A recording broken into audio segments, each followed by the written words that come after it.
I remember freshman year, I was dancing with my AirPods in, and my roommate walked in, like, behind me. Like, pretend this is the door to get into the room. I was literally right here. I was dancing, and I heard the door open, and my heart dropped. I turned around, and I was face to face with this dude, and he was just trying not to laugh, and it was like ended up being like a funny moment. Why did I bring that up? So, second semester, what am I saying? First semester of my junior year is coming to a close. I have exactly 6 days left on this campus until I go home for winter break. I'm really excited. I think it's been going really well, and no surprise to anybody, but I'm more comfortable here in my third year. The same thing happened in high school, and I'm sure middle school too. I wasn't really thinking that deeply about a lot of things in middle school, so it's hard to say. But for high school, I absolutely felt my social tendencies become more, what am I saying? I felt myself becoming more comfortable with just talking to people and walking around campus in my third and fourth year of high school, and the same thing is happening here at college. And I realized that, and I've been trying to figure out why that may be. Maybe it's because I just know more people, and when you know more people in a space, it becomes less scary because it's more familiar. So it could be that. Then I was thinking, okay, maybe it's I'm just maturing, right? Like, I'm getting older. My life is becoming less and less contingent upon what other people think of me and how they perceive me. Don't get me wrong, it absolutely still is, but it's becoming less and less so. Because I just find it ridiculous. Quick tangent, I saw this dude that was in the grade below me at high school. He's still making the same thirst trap TikToks that he was in high school, and it has been 2 years since that time for him.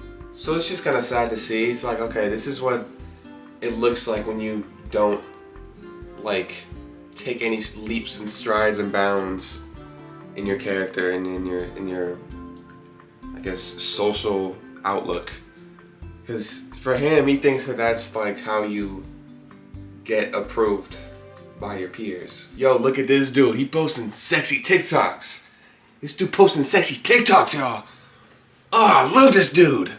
Yeah! And obviously that's no one wants to see that, bro. I'm not gonna lie. But people have their own journeys, so I'm not gonna shun him for this. But I looked at those two options, those two things that may be contributing to this weird blossom in my third year. And I realized that it's not one or the other exclusively. I think it's a combination of the two. And then a bunch of other stuff. But I think it's the most important things are the fact that I am getting older and I am maturing. And also, I'm more comfortable here. I know more people. And I think the same dynamic as high school, which I could see really well because it was a lot smaller and more consolidated. I could see my impact on the younger people.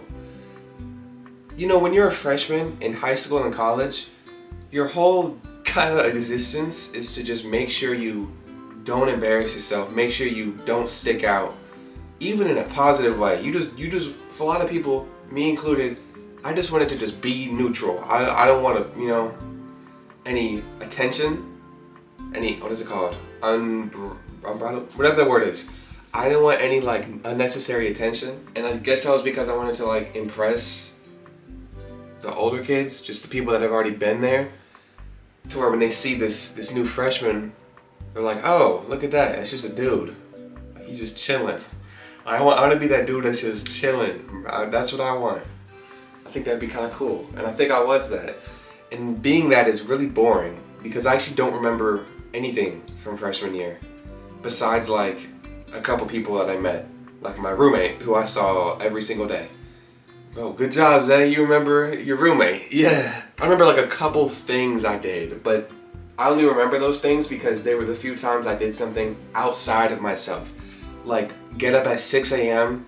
and walk 35 minutes to Avon's, which is Safeway, which is just grocery store, if you don't know. And then walking them bags right back. Or realizing, okay, that takes way too long, and the next time I wake up and I use a scooter.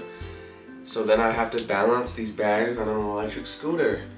And that was also an experience. And those are the things I remember. I don't remember sitting in my dorm and specifically doing anything. I just remember I spent a lot of time in my dorm. And that's the whole reason why I'm saying this.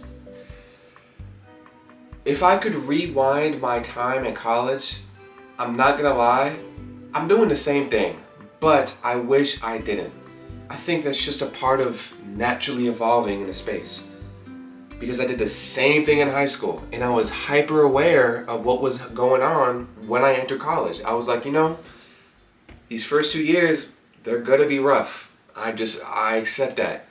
This is a completely new space with like 200 times the amount of people I've ever seen at school at once.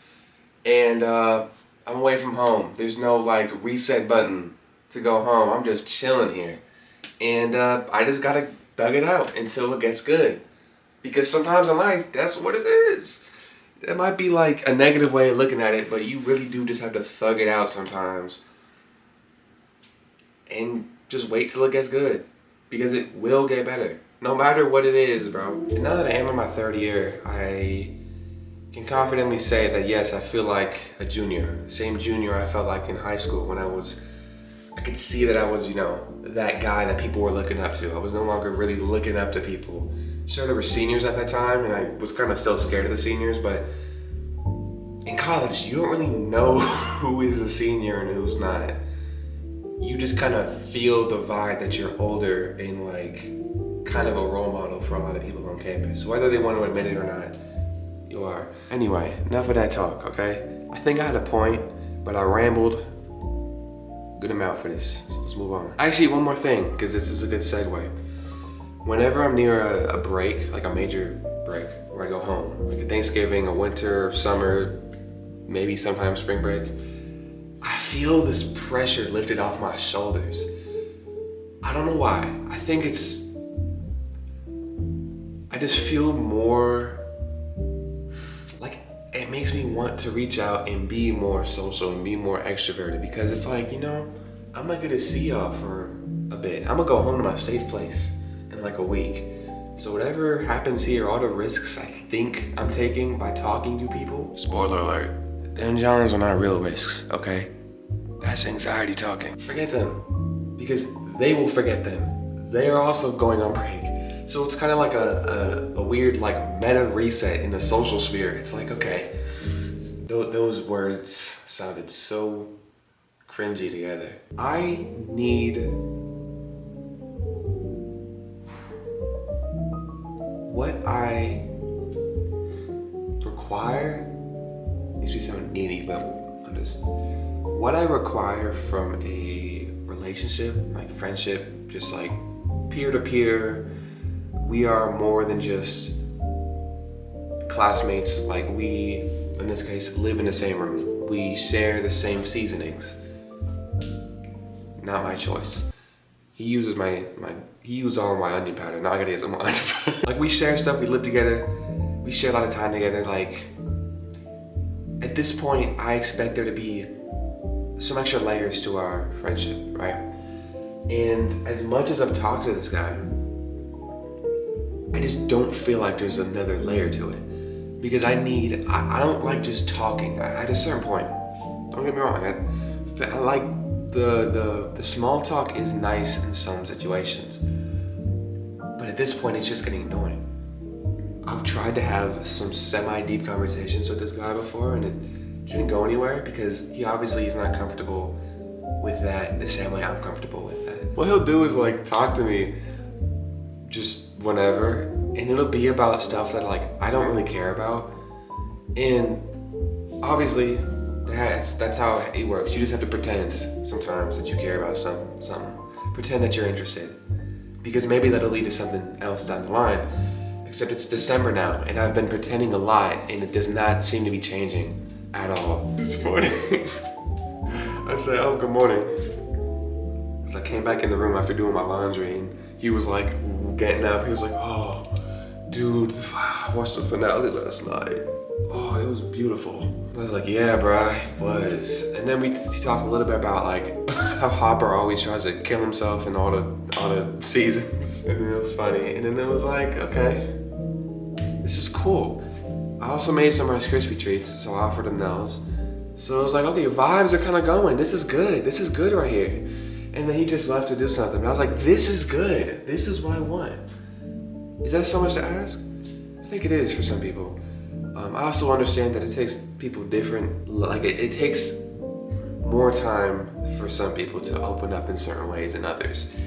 Doesn't mean I can't be frustrated or like annoyed by it, because I don't know, I'm kind of sick of his like him just saying some nonsense. Like I'll be chilling in my room, like clearly like working, or it's the worst when I'm like, because I understand, like I have my headphones on most of the day, so like when are you gonna really be able to talk to me? You just gotta talk. I respect him for doing that. I actually really like that he does that, even though it kind of annoys me sometimes. That's just some lingering like things I got from when I was younger, and I'd be on the game and my mom or dad will walk in and tell me to do some chores. That's all that is, because really it's not that big of a deal. I appreciate him for wanting to talk to me, even if I look like I'm checked out. That said, when I'm on the phone or when I'm on the game, like actively talking to my friends, it doesn't make any sense to start talking to me. I'm not gonna lie. It's like, I mean, if I was talking to somebody if there was somebody in my room and I was talking to them, you don't start a conversation with me, right? Like you, I don't know, might join the conversation, but you don't just cut out the person I'm talking to, which is what he does sometimes. And I don't think it's on purpose, but it is annoying, because then I gotta be like awkwardly trying to explain to both parties what's going on at the same time. I don't know. But oh no, real quick, I gotta say this. I had a whole container of clam chowder. I had like a couple slices of my Dave's Killer Bread in a bag, and I had some lunch meat, some chicken, unopened chicken lunch meat in the fridge. And all of them things, every single one of them things is gone. And they were gone within a 24-hour period, because I remember vividly taking the clam chowder out of the freezer when I got back from Thanksgiving break, putting it into the fridge to defrost. And I remember doing that on Monday. I got back on Sunday, but it was like late, so I wanted to go to sleep. So the next day I did it. It was there Monday morning. I got back, I feel like I checked it, but I don't vividly remember seeing it, so I can't say for sure if it was there at the end of the day. But I do remember on Tuesday, none of those things were there. And it doesn't make any sense to me at all. Because who would eat those 3 things in their entirety within a day? I'm not really mad about like, oh, someone's eating my food. Who the freak is eating clam chowder, bread, and chicken meat? And that's a lot of clam chowder. That is not one serving. It took me like 3 nights to eat through the other one, because I had 2 of them. But that was weird. I have theories. Anyway, that was it. Happy holidays. You see the Christmas tree behind me. I moved rooms to kind of, I don't know, spice up the video so it's not just a static background, but also because it's pretty. My roommate did that. I helped him like put some of these on, but he brought the tree, he brought all the ornaments, he brought the lights, he tied them up.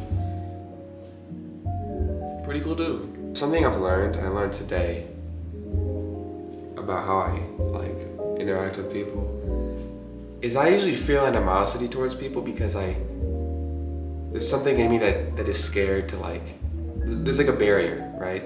I think it's the same source of where like homophobia and like racism comes from. Like you see something and you're too scared to talk to that something or someone. And because you're scared of it, you kind of get mad at yourself for being scared. Like you understand you want to get better at talking to people and expressing yourself, but you don't. And you get frustrated and you turn that frustration into like like a weapon that's facing outwards instead of understanding that it's really facing inwards. Once I realized that if I just talk to him, even if I just continue with the small talk that I don't really care for, I don't view him in the same, like, weirdly skewed negative light. And I think that's a good life lesson. I think like a lot of people could learn from that. But yeah.